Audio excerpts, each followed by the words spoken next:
আসসালামু আলাইকুম প্রিয় দশম শ্রেণীর শিক্ষার্থী বন্ধুরা, তোমাদের মাধ্যমিক জৈব রসায়ন যে অনলাইন ক্লাস আমরা নিচ্ছি তার আজকে ধারাবাহিক ক্লাসের ১৪তম ক্লাস, যে ক্লাসে আমরা একটু গুরুত্বপূর্ণ একটি পড়া পড়ব।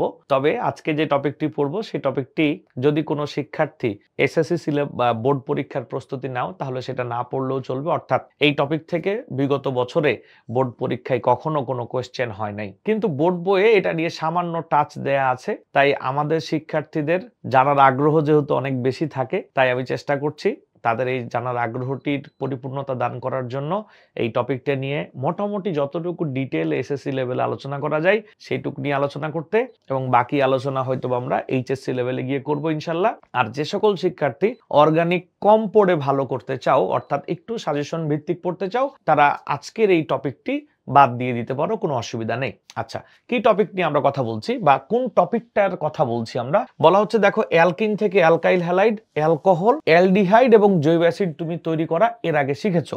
আজকে দেখো, আজকে যে টপিকটা নিয়ে আলোচনা করা হবে সেখানে অ্যালকিন থেকে অ্যালকাইল হ্যালাইড, অ্যালকোহল, গত ক্লাসে তুমি শিখেছিলা এখানে আমরা অ্যালডিহাইড তৈরি করব। অ্যালডিহাইড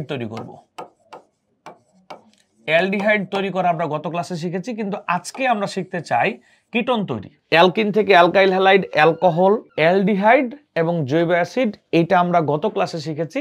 আজকে কিটোন থেকে জৈব অ্যাসিড দেখব। এই যে মনে রাখবো আমরা যে অ্যালডিহাইড থেকে জৈব অ্যাসিড তৈরি, অর্থাৎ অ্যালকিন থেকে অ্যালকাইল হ্যালাইড, অ্যালকোহল, অ্যালডিহাইড এবং জৈব অ্যাসিড, এটা বোর্ড পরীক্ষার জন্য অনেক বেশি গুরুত্বপূর্ণ। এটা প্রচুর পরিমাণ পরীক্ষা আসে, যেটা আমরা গত ক্লাসে শিখেছি, কিন্তু আজকে আমরা কিটোন শিখতে চাই। এখন কিটোন নিয়ে আমাদের বোর্ড বইয়ে কোনো বিক্রিয়া দেয়া নাই, কিন্তু বোর্ড বইয়ে কিটোনের নামটা দেয়া আছে, একটু টাচ দেয়া আছে। তাই যে সকল শিক্ষার্থী জানার জন্য শিখতে চাও বা জানার জন্য পড়তে চাও, কনসেপ্ট ক্লিয়ার করার জন্য পড়তে চাও, তাদের জন্য আজকের এই ভিডিওটি। আর যারা মনে করছো বোর্ড পরীক্ষায় আমি শুধু গুরুত্বপূর্ণ টপিকগুলোকে আয়ত্ত করেই আমরা বোর্ড পরীক্ষা অংশগ্রহণ করব, তারা এই কিটোন তৈরির যে প্রসেসটা আমি আজকে তোমাদেরকে দেখাবো এইটা স্কিপ করলেও কোনো অসুবিধা নেই। শিক্ষার্থী বন্ধুরা, এই কিটোন তৈরির এই প্রসেসটি যদি তুমি ভালো করে বুঝতে চাও, তার আগে তোমাকে কিছু আলোচনা শুনতে হবে, যেটা কিনা 9-10 বোর্ড বইয়ে এত ডিটেল আলোচনা করা হয় নাই। দেখো, একটা সূত্রের নাম লিখেছি মার্কোনিকভ সূত্র, হ্যাঁ, যেটা এসএসসি সিলেবাসে দেয়া নেই। অর্থাৎ মার্কোনিকভ সূত্র নামে কোনো পড়া তোমাকে এসএসসি লেভেলে পড়া লাগবে না, কিন্তু আমরা চাই যে তোমাদের কনসেপ্ট ক্লিয়ার করার জন্য বইয়ে যে একটা বিক্রিয়া দেয়া আছে সেই বিক্রিয়াটার ডিটেল আলোচনা করার জন্য আমরা মার্কোনিকভ সূত্রটি পড়াবো। যেমন দেখো, আমরা এইটা বোঝানোর জন্য, মার্কোনিকভ সূত্র বোঝানোর জন্য তোমাদেরকে কিছু আলোচনা শেখাই। এই অ্যালকিনটা হচ্ছে প্রতিসম অ্যালকিন। এই অ্যালকিনটা হচ্ছে প্রতিসম অ্যালকিন, হ্যাঁ। আচ্ছা, এটাকে কেন প্রতিসম অ্যালকিন বলা হলো? এটাকে বলা হলো প্রতিসম অ্যালকিন এজন্য, এই যে দেখো, দ্বিবন্ধন যুক্ত যে দুইটা কার্বন রয়েছে, এই দুইটা কার্বনের সাথে হাইড্রোজেন সংখ্যা সমান। অর্থাৎ অ্যালকিনের ডাবল বন্ড যুক্ত যে দুইটা কার্বন রয়েছে, এই কার্বন এবং এই কার্বন দুইটাতে হাইড্রোজেন সংখ্যা সমান আছে, আর যার কারণে আমরা একে প্রতিসম অ্যালকিন বলছি। ওকে, যদি আমরা এখানে এমন একটা যৌগ নিতাম CH3 bond CH double bond CH2 অর্থাৎ প্রোপিন নিতাম, তখন আমরা একে অপ্রতিসম অ্যালকিন বলতাম। বলতো অপ্রতিসম অ্যালকিন কেন বলতাম?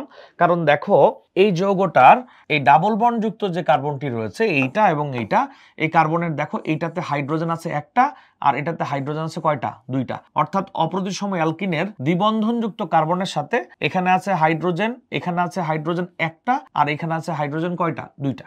এইবার এই দেখো, প্রতিসম অ্যালকিনের সাথে যদি এই যে প্রতিসম অ্যালকিন অর্থাৎ ইথিন, এর সাথে যদি আমি এবার HBr বা HCl যে কোনোটাই যোগ করি না কেন, HBr যোগ করি বা HCl যোগ করি, আমার কোনো অসুবিধা নাই। যে কোনো এক জায়গাতে আমরা হাইড্রোজেন আর যে কোনো এক জায়গাতে ব্রোমিন যোগ করে দিলাম। যে কোনো একটা কার্বনে হাইড্রোজেন আর যে কোনো একটা কার্বনে আমরা কি যোগ করলাম? ব্রোমিন যোগ করলাম। যদি আমি এইখানে হাইড্রোজেন যোগ করলাম, এইখানে ব্রোমিন যোগ করলাম, তা না করে উল্টা করি, অর্থাৎ এইখানে হাইড্রোজেন আর এইখানে ব্রোমিন যোগ করি, তাহলে যে প্রোডাক্টটা থাকে সেটা হচ্ছে CH2Br বন্ড CH3।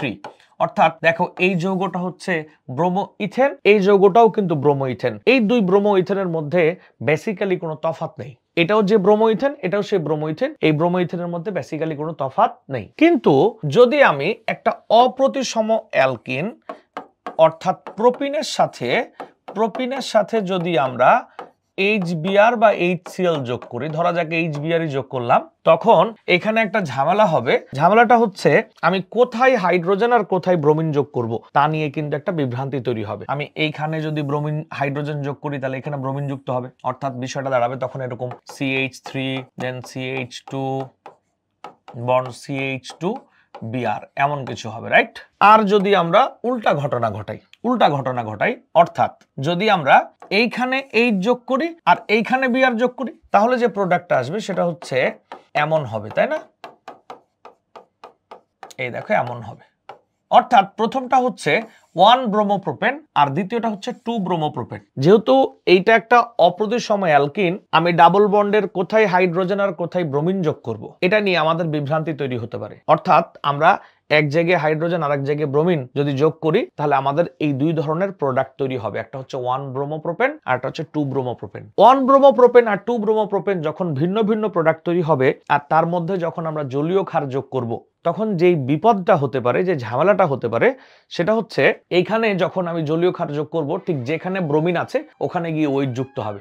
অর্থাৎ 1 নং কার্বনে ব্রোমিন থাকলে 1 নং কার্বনে গিয়ে OH যুক্ত হবে, পরবর্তীতে যে অ্যালকোহল তৈরি হবে সেটা হবে প্রোপানল 1। 2 নং কার্বনে যদি ব্রোমিন থাকে তখন 2 নং কার্বনে OH যুক্ত হবে এবং তখন হবে 2 প্রোপানল। অর্থাৎ আমাদের প্রোডাক্টের বা উৎপাদের যে ডেস্টিনেশন, যে গন্তব্য, এই গন্তব্যটা চেঞ্জ হয়ে যাবে। মানে আমি তোমাকে বোঝানোর চেষ্টা করছি, এই প্রোপিনের সাথে যখন আমি HBr যোগ করব তখন 1 ব্রোমোপ্রোপেন অর 2 ব্রোমোপ্রোপেন দুইটা ডিফারেন্ট প্রোডাক্ট তৈরি হতে পারে। কিন্তু দুইটা ডিফারেন্ট প্রোডাক্টের সাথে যখন আমি পরবর্তী বিক্রিয়াগুলো ঘটাবো, NaOH এর জলীয় দ্রবণ যোগ করব, তখন এই 1 ব্রোমোপ্রোপেনের মধ্যে NaOH যোগ করলে যে উৎপাদটা তৈরি হবে 2 ব্রোমোপ্রোপেনের মধ্যে NaOH যোগ করলে উৎপাদ সেটা হবে না। মানে আলটিমেট দুইটা যৌগের পরবর্তী যে ধর্মগুলা, পরবর্তী যে বিক্রিয়াগুলা এক হবে না। তাই আমি চাইলেই এখানে ইচ্ছা মতো এক জায়গায় H এক জায়গায় Br যোগ করে উৎপাদ তৈরি করে দিব, তা কিন্তু কখনো হবে না। যেহেতু এইখানে একটা বিভ্রান্তি তৈরি হচ্ছে যে কোথায় হাইড্রোজেন কোথায় ব্রোমিন যুক্ত হবে, আর তার জন্যই আমরা এই জায়গাটাতে মার্কোনিকভ নিয়মটা শিখবো। মার্কোনিকভ নিয়মে বলা হচ্ছে অপ্রতিসম অ্যালকিনের সাথে, এই দেখো অপ্রতিসম অ্যালকিন, অপ্রতিসম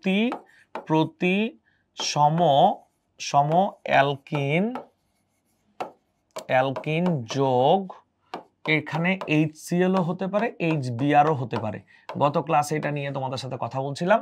যদি H2O2 এখানে দেয়া হয় তাহলে HCl বা HBr যে কোনোটা ব্যবহার করা যাবে না, HBrই ব্যবহার করতে হবে। কিন্তু আমরা যেহেতু এখন H2O2 দেই নাই, তাই আমি চাইলে HCl ও ব্যবহার করতে পারি, HBr ও ব্যবহার করতে পারি। যদি কোনো অপ্রতিসম অ্যালকিনের সাথে HCl বা HBr যোগ করি, যেমনটা এটা একটা অপ্রতিসম অ্যালকিন আর এর সাথে আমরা HBr যোগ করেছি, ঠিক দ্বিবন্ধনের যে কার্বনে হাইড্রোজেন বেশি ওই কার্বনে হাইড্রোজেন যাবে, আর যেখানে হাইড্রোজেন কম ওখানে ব্রোমিন যাবে বা ক্লোরিন যাবে।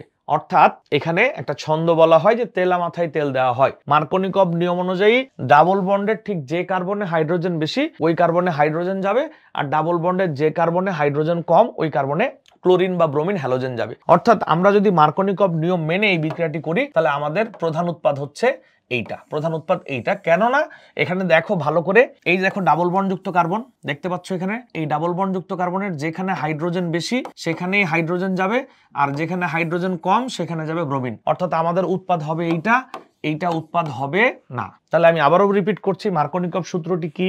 অপ্রতিসম অ্যালকিনের সাথে HCl বা HBr এর যদি বিক্রিয়া করাই, দ্বিবন্ধনের যে কার্বনে হাইড্রোজেন বেশি সেখানে হাইড্রোজেন, আর দ্বিবন্ধনের যে কার্বনে হাইড্রোজেন কম সেখানে ব্রোমিন যুক্ত হবে। এটাই হচ্ছে মার্কোনিকভ সূত্র। এবং অ্যাকর্ডিং টু মার্কোনিকভ ল আমাদের এইখানে যে দুইটা উৎপাদ আমরা তৈরি করেছি, প্রথম উৎপাদটা হবে না, কারণ সেখানে দ্বিবন্ধনের যেখানে হাইড্রোজেন বেশি ওখানে হাইড্রোজেন যুক্ত হয় নাই। দ্বিতীয়টা উৎপাদ হবে, কেননা দ্বিবন্ধনের যেখানে হাইড্রোজেন বেশি ওখানে হাইড্রোজেন আর অপর কার্বনে আমরা ব্রোমিন যুক্ত করেছি। একই বিক্রিয়া যদি আমরা মার্কোনিকভ সূত্র অনুযায়ী HCl এর সাথে করি তাহলে কি উৎপাদ হয় আমরা আরেকটা উদাহরণ দেখে নেই। এই দেখো আমরা অপ্রতিসম অ্যালকিন হিসেবে আমরা প্রোপিনকে নিয়েছি, তার সাথে আমরা এবার যোগ করছি কি HCl। তাহলে একটু চিন্তা করে দেখো, ডাবল বন্ডের দুইটা কার্বন, ডাবল বন্ড যুক্ত যে দুইটা কার্বন রয়েছে সেখানের যেখানে হাইড্রোজেন বেশি ওখানে হাইড্রোজেন যাবে এবং অপর কার্বনে ক্লোরিন বা হ্যালোজেন যুক্ত হবে। এটাই হচ্ছে মার্কোনিকভ ল, অর্থাৎ এইখানে মার্কোনিকভ সূত্র অনুযায়ী মেইন প্রোডাক্ট হবে এটা। নিশ্চয়ই বুঝে গেছো। ওকে, আজকে ক্লাসে আমাদের লক্ষ্য হচ্ছে আমরা অ্যালকোহল থেকে কিটোন বানানোর মাধ্যমে জৈব অ্যাসিড তৈরি করব। সেইটা যদি আমরা করতে চাই তাহলে আমাদেরকে আরেকটা বিষয় ভালো করে বুঝতে হবে, তার নাম হচ্ছে 1 ডিগ্রি বা 2 ডিগ্রি বা 3 ডিগ্রি অ্যালকোহল কি। ওকে, তাহলে আমরা এখন একটা বিষয় দেখব গঠনগতভাবে। এটাও এসএসসি লেভেলের কোনো পড়া না, এটাও এসএসসি লেভেলের কোনো পড়া না। যারা একটু সাজেশন ভিত্তিক পড়তে চাও তারা এটা বাদ দিয়ে দিবা, যারা কনসেপ্ট ক্লিয়ার করতে চাও তারা পড়বা। গঠনগতভাবে অ্যালকোহল এর প্রকারভেদ। আবারও বলছি, এটা এসএসসি লেভেলের কোনো পড়া নয়। যারা কনসেপচুয়ালি পড়তে চাও তারা একটু পড়বা আর বাকিরা বাদ দিয়ে দিবা। ওকে, যেমন আমি তোমাদেরকে একটু খুবই সংক্ষেপে বোঝাই বিষয়টা, এত ডিটেল বোঝাতে এই মুহূর্তে এসএসসি লেভেলে আমরা চাচ্ছি না। দেখো, এটা হচ্ছে একটা অ্যালকোহল। হ্যাঁ, অ্যালকোহলের ঠিক যে কার্বনে OH মূলক থাকবে, মানে এই কার্বনটা ভালো করে বোঝো, অ্যালকোহলের যে কার্বনে OH মূলক থাকবে ওই কার্বনটার সাথে যদি একটা আর থাকে, আর মিন্স অ্যালকাইল মূলক থাকে, তাহলে এটা হচ্ছে 1 ডিগ্রি বা প্রাইমারি অ্যালকোহল। ওকে, 1 ডিগ্রি বা প্রাইমারি অ্যালকোহল। আবার বলছি, OH মূলক যুক্ত, এই যে OH মূলক যুক্ত যে কার্বনটা রয়েছে সেই কার্বনের সাথে যদি একটি অ্যালকাইল মূলক থাকে তাহলে এটা 1 ডিগ্রি বা প্রাইমারি অ্যালকোহল। আর যদি এই OH মূলক যুক্ত কার্বনের সাথে দুটি আর যুক্ত থাকে, যেমন দেখো এখানে এটা হচ্ছে OH মূলক যুক্ত কার্বন, এটা OH মূলক যুক্ত কার্বন, এই কার্বনের সাথে এইটা একটা আর, এইটা একটা আর, দেখতে পাচ্ছি নিশ্চয়ই। এই OH মূলক যুক্ত একটি কার্বন যার সাথে দুটি অ্যালকাইল মূলক আছে, তাহলে এটা হচ্ছে 2 ডিগ্রি বা সেকেন্ডারি অ্যালকোহল। 2 ডিগ্রি বা সেকেন্ডারি অ্যালকোহল। ওকে, এবার যদি আমরা OH মূলক যুক্ত কার্বনের সাথে তিনটে অ্যালকাইল মূলক পাই, তাহলে নিশ্চয়ই বুঝে গেছো কি হবে। তিনটে অ্যালকাইল মূলক পাই, এই যে কার্বনে OH মূলক যুক্ত থাকবে দ্যাট মিন্স এই কার্বনটা, যে কার্বনে OH মূলক যুক্ত থাকবে দ্যাট মিন্স এই কার্বনটাই যদি আমরা তিনটা আর দেখতে পাচ্ছি, যে এটা একটা আর, এটা একটা আর, এটা একটা আর, তাহলে এটা হচ্ছে 3 ডিগ্রি বা টারসিয়ারি অ্যালকোহল। ওকে, এই আলোচনাটা তোমাদের জন্য খুব বেশি প্রয়োজনীয় নয়। আচ্ছা, যাই হোক, আমরা বুঝে গেছি মনে হয়। আমি আবার রিপিট করছি, যে কার্বনে OH মূলক যুক্ত থাকে তার সাথে একটা অ্যালকাইল মূলক, একটা কার্বন চেইন যুক্ত হয়েছে, তাহলে 1 ডিগ্রি বা প্রাইমারি অ্যালকোহল। যে কার্বনে OH মূলক আছে তার সাথে দুইটা আর যুক্ত হয়েছে, 2 ডিগ্রি বা সেকেন্ডারি অ্যালকোহল। যে কার্বনে OH মূলক থাকে সেখানে তিনটা অ্যালকাইল মূলক যুক্ত হয়েছে, তাহলে সেটা 3 ডিগ্রি বা কি টারসিয়ারি অ্যালকোহল। ওকে, আমরা মনে রাখবো এখন 1 ডিগ্রি অ্যালকোহল বা প্রাইমারি অ্যালকোহল, তাকে তুমি যদি কোনো জারক দ্বারা জারিত করো তাহলে অ্যালডিহাইড তৈরি হবে, যেটা আমরা অলরেডি ক্লাসে দেখেছি। হ্যাঁ, গত ক্লাসগুলোতে আমরা এটা পড়েছি যে 1 ডিগ্রি অ্যালকোহল, মানে আমরা গত দিনগুলোতে যে অ্যালকোহলগুলো পড়েছি সবগুলো 1 ডিগ্রি অ্যালকোহল ছিল। 1 ডিগ্রি অ্যালকোহলকে জারিত করলে অ্যালডিহাইড, আর অ্যালডিহাইডকে যদি জারিত করা হয় তাহলে উৎপন্ন হবে জৈব অ্যাসিড। ওকে, আচ্ছা, যেটা আমরা অলরেডি পড়েছি। এইবার সেম প্রসেসে যদি আমরা 2 ডিগ্রি অ্যালকোহলকে জারিত করি তাহলে এখানে আর অ্যালডিহাইড উৎপন্ন হবে না, হবে কিটোন। আর কিটোনকে যদি আমরা জারিত করি তাহলে উৎপন্ন হবে জৈব অ্যাসিড, তবে একটা কার্বন হ্রাস পাবে। হ্যাঁ, জৈব অ্যাসিড উৎপন্ন হবে কিন্তু একটা কার্বন কমে যাবে। আমি আবার রিপিট করছি, 1 ডিগ্রি অ্যালকোহল জারিত হলে অ্যালডিহাইড জারিত হলে কি জৈব অ্যাসিড। ওকে, 2 ডিগ্রি অ্যালকোহল জারিত হলে কিটোন, আর কিটোন জারিত হলে জৈব অ্যাসিড উৎপন্ন হয় ঠিকই, কিন্তু একটা কার্বন কি হয়ে যায়, কমে যায়। চলো শিক্ষার্থী বন্ধুরা, আমরা তোমাদের অপেক্ষার অবসান ঘটিয়ে অ্যালকিন থেকে অ্যালকাইল হ্যালাইড, অ্যালকোহল, কিটোন এবং জৈব অ্যাসিড তৈরির যে প্রক্রিয়াটি, সেই প্রক্রিয়াটি নিয়ে একটু কথা বলি। তাহলে আমরা প্রথমে অ্যালকিনকে অ্যালকাইল হ্যালাইড বানাবো। তো প্রথমে আমরা প্রোপিন নিব। হ্যাঁ, প্রোপিন নিব। প্রোপিন অর্থাৎ CH3CH ডাবল বন্ড CH2, এর মধ্যে আমরা এইবার যোগ করব, ধরা যাক HBr বা HCl, তুমি যে কোনোটাই যোগ করতে পারো, কোনো অসুবিধা নাই এই ক্ষেত্রে, কারণ আমরা তীরের উপর H2O2 ব্যবহার করছি না। ওকে, এবার আসো, যদি আমরা এইখানে মার্কনিকভ সূত্র ফলো করি তাহলে আমাদের ব্রোমিনটা যুক্ত হবে 2 নং কার্বনে। ব্রোমিনটা যুক্ত হবে 2 নং কার্বনে। ভালো কথা। তাহলে এটা হয়ে গেল কি? এই যৌগের নাম কি? 2 ব্রোমো প্রোপেন, এটা যুক্ত হলো। ওকে, ভালো কথা। এবার 2 ব্রোমো প্রোপেন যেটা, এই 2 ব্রোমো প্রোপেনের মধ্যে যখন আমরা NaOH যোগ করতেছি, জলীয় NaOH যোগ করতেছি, তখন কি হচ্ছে? এবার ঠিক যে জায়গায় ব্রোমিন আছে ওই জায়গায় কিন্তু OH যুক্ত হচ্ছে, অর্থাৎ এটা হচ্ছে প্রোপানল 2। নিশ্চয়ই তোমরা ইতিমধ্যে বুঝে গেছো যে প্রোপানল 2 একটি 2 ডিগ্রি অ্যালকোহল। এটা 1 ডিগ্রি অ্যালকোহল নয়। ওকে, এটা নিশ্চয়ই তোমরা বুঝে গেছো, রাইট? এবার 1 ডিগ্রি অ্যালকোহল জারিত করলে তো অ্যালডিহাইড হতো। নিশ্চয়ই এইটা 1 ডিগ্রি অ্যালকোহল না, যেহেতু 2 ডিগ্রি অ্যালকোহল, তার মানে এইটা যদি আমরা জারিত করি তাহলে কখনোই কি উৎপন্ন হবে না? অ্যালডিহাইড উৎপন্ন হবে না। এটা জারিত করলে উৎপন্ন হবে কিটোন, যে K2Cr2O7H2SO4। ওকে, তাহলে কিটোন উৎপন্ন হবে, CH3 দেন CO দেন CH3 যোগ এই দেখো পানি। এবার যে কিটোনটা উৎপন্ন হলো, এই কিটোন কিন্তু সহজে জারিত হয় না।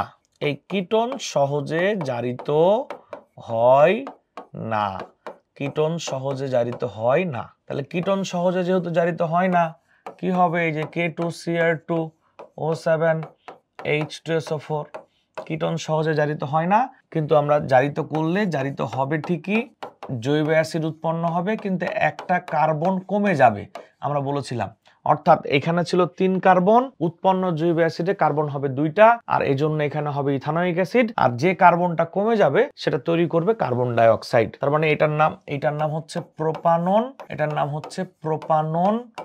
আর এটার নাম হচ্ছে ইথানোয়িক অ্যাসিড। শিক্ষার্থী বন্ধুরা, তোমরা নিশ্চয়ই এই পড়াটি বুঝতে পেরেছো, এবং আমরা আবারও বলছি এই পড়াটি আমাদের সিলেবাসে, মানে আমরা না পড়লেও বোর্ড পরীক্ষায় কোনো অসুবিধা হবে না। অর্থাৎ প্রোপিনের মধ্যে HBr যোগ করেছি মার্কনিকভ সূত্র মানার জন্য। মার্কনিকভ সূত্র মানতে হলে এখানে H2O2 দিতে হবে না। H2O2 দিলে এটা মার্কনিকভ নিয়ম মানবে না, এটা বিপরীত মার্কনিকভের মতো কাজ করবে। আমি বোঝাচ্ছি একটু পরে, এটা নিয়ে কথা বলছি। হ্যাঁ, তাহলে H2O2 দেই নাই আমরা, জাস্ট এখানে 2 ব্রোমো প্রোপেন উৎপন্ন হবে অ্যাকর্ডিং টু মার্কনিকভ ল। এবার আমরা যখন 2 ব্রোমো প্রোপেনের মধ্যে NaOH যোগ করব, তখন প্রোপানল 2 হবে, অর্থাৎ যেখানে ব্রোমিন থাকবে সেখানে OH যাবে। প্রোপানল 2 একটি 2 ডিগ্রি অ্যালকোহল, আর 2 ডিগ্রি অ্যালকোহল জারিত করলে অ্যালডিহাইড না হয়ে কিটোন হয়, আর কিটোনকে জারিত করলে, কিটোন সহজে জারিত হয় না, শক্তিশালী জারক দ্বারা যখন জারিত করি আমরা, তখন জৈব অ্যাসিড হয় উৎপন্ন ঠিকই, কিন্তু একটা কার্বন ডাই অক্সাইড তৈরি করে ফেলে। ওকে, আমরা মনে হয় কিটোনের যে প্রাথমিক আলোচনা, যদিও কিটোন এর কার্বনটা আরো অনেক বড় হয়, তখন সেই ক্ষেত্রে ভিন্ন কিছু হবে, সেটা নিয়ে আমরা HSC তে আলোচনা করব। কিটোনের প্রাথমিক আলোচনা আমরা শেষ করেছি। এখন আমরা আমাদের আরেকটি গুরুত্বপূর্ণ আলোচনা শেষ করব। সেই আলোচনাটি হচ্ছে যে আমরা এই যে ইথিনের সাথে H2O2 দিব নাকি দিব না। আচ্ছা, ইথিক্যালি ইথেনের সাথে H2O2 দেওয়ার কোনো দরকার নাই, কিন্তু বইয়ে যেহেতু ইথিনের সাথে H2O2 দিব নাকি প্রোপিনের সাথে দিব এটা মেনশন করে দেয় নাই, তাই অনেক বোর্ডের বা স্কুলের শিক্ষক থাকতে পারেন যারা H2O2 না দিলে তোমাকে হয়তো বা নাম্বার দিবে না, কারণ এটা আসলে বোর্ড বই ক্লিয়ার করে বলে দেয়া নাই। তাই তুমি বোর্ড পরীক্ষায় বা স্কুল পরীক্ষায় লেখার সময় H2O2 দেয়া বেটার বলে আমি মনে করি। কিন্তু নরমালি এখানে এটা তো প্রতিসময় অ্যালকিন, এই প্রতিসময় অ্যালকিনের সাথে HBr যুক্ত করতে হলে কোনো নিয়মের দরকার নাই, তাই তুমি এখানে H2O2 দেওয়ার কোনো দরকার নাই। দিলে যে অসুবিধা এমনটাও কোনো না, বাট দেওয়ার কোনো দরকার নেই, মানে তুমি অপ্রয়োজনীয় দিছো, মানে তুমি না বুঝে দিছো, বিষয়টা অনেকটা এরকম। আচ্ছা, এবার আসো আমাদের মূল আলোচনা, আরেকটি আলোচনায়, সেটি হচ্ছে যে আমরা তো দেখলাম যে আমরা যখন এইখানে HBr যোগ করছি বা HCl যোগ করছি, H2O2 দিচ্ছি না তখন 2 ব্রোমোপ্রোপেন হচ্ছে, এবং 2 ব্রোমোপ্রোপেনের মধ্যে যখন জলীয় ক্ষার দিচ্ছি তখন প্রোপানল হচ্ছে। খুব ভালো কথা, কিন্তু আমি তো চাই এখানে 1 ব্রোমোপ্রোপেন উৎপন্ন হোক বা প্রোপানল অন হোক, এখানে 1 ব্রোমোপ্রোপেন উৎপন্ন হোক বা প্রোপানল 1 হোক। এখন কোয়েশ্চেন, 1 ব্রোমোপ্রোপেন বা প্রোপানল 1 তৈরি করতে হলে আমাকে নিশ্চয়ই এই বিআরটাকে 1 নং কার্বনে যুক্ত করতে হবে। সেটা আমরা কিভাবে যুক্ত করব? এই জন্য একজন বিজ্ঞানী যার নাম অনুসারে, যার নাম হচ্ছে মূলত একজন বিজ্ঞানী যার নাম মূলত খারাস, তিনি বলেছেন বা তিনি আবিষ্কার করেছেন যে তুমি যদি অপ্রতিসম অ্যালকিনের সাথে, ভালো করে খেয়াল করো, অপ্রতিসম অ্যালকিন অর্থাৎ যেটা মার্কোনিকভ সূত্র মানে, এই অপ্রতিসম অ্যালকিনের সাথে HBr যোগ করো, শুধুমাত্র HBr, আবারও বলছি শুধুমাত্র HBr। আমরা একবার বোর্ড কোশ্চেনও দেখেছি যে এইখানে HBr এর পরিবর্তে HCl ব্যবহার করা হয়েছে, কিন্তু কোনোভাবেই না, শুধুমাত্র HBr ব্যবহার করা যাবে যদি আমরা H2O2 যোগ করি। একজন বিজ্ঞানী যার নাম খারাস, তিনি একটা সূত্র দেন যার নাম হচ্ছে অ্যান্টি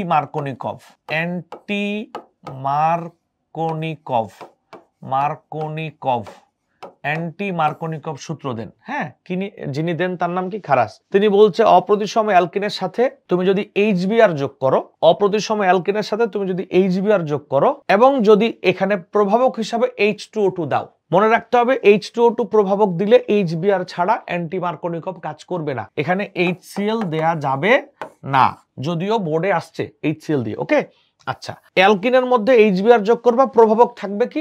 H2O2। তখন মার্কোনিকভ নিয়মে যা ঘটছে তার বিপরীত নিয়মে ঘটবে। মার্কোনিকভ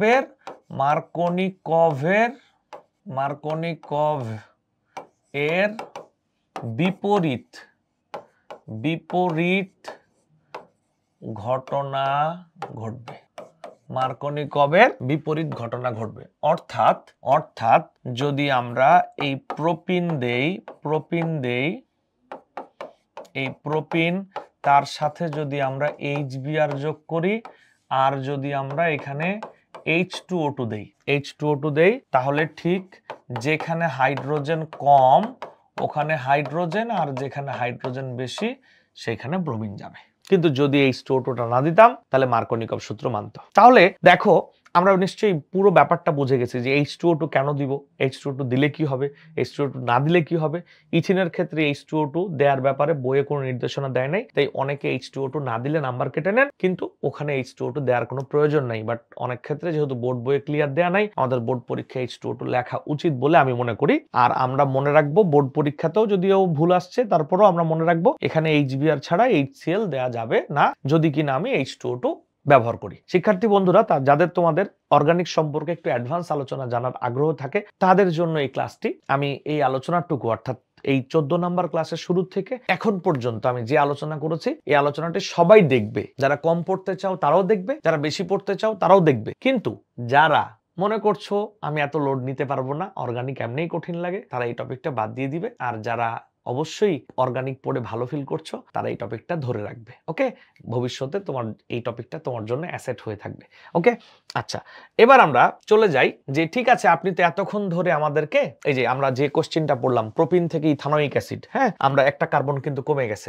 বোর্ড পরীক্ষায় কিন্তু এরকম আসে না, টেস্টে যদি আসে, বোর্ড পরীক্ষায় আসে না, টেস্টে যদি আসে যে প্রোপিন থেকে আমরা নিয়েছিলাম প্রোপিন, কিন্তু ফাইনালি পেয়েছি কিন্তু ইথানোয়িক অ্যাসিড। প্রোপিন থেকে ইথানোয়িক অ্যাসিড তৈরি করতে বলে এই প্রসেসটা তৈরি করব। ওকে, শিক্ষার্থী বন্ধুরা, আমরা এতদিন তো অ্যালকেন থেকে ধারাবাহিকভাবে জৈব অ্যাসিড এবং অ্যালকিন থেকে ধারাবাহিকভাবে জৈব অ্যাসিড তৈরি করা দেখলাম, অ্যালডিহাইডও দেখলাম, কিটোনও দেখলাম, তাই না?